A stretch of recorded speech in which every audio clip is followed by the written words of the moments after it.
cut bananas and then you put it in the beaker with 100 millilitres of boiling water, and then you put washing up liquid soap, and then the banana, and then you mix it, you put it in there, it filters, and yeah, job done.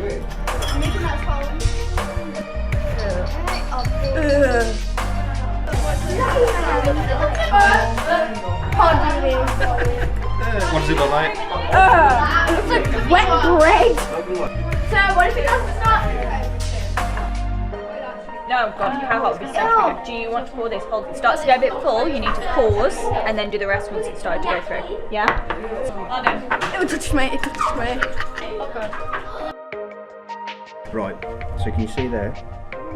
Oh yeah. Okay, that's separated, that's where our DNA is going to start from, and you can actually see there, look. He's trying to extract the dinner.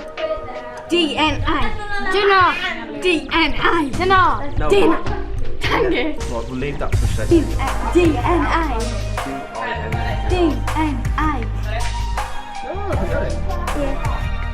You got even more out, Harlow. Amazing, good job. How much you got in there? Wow. That's allowed, is it?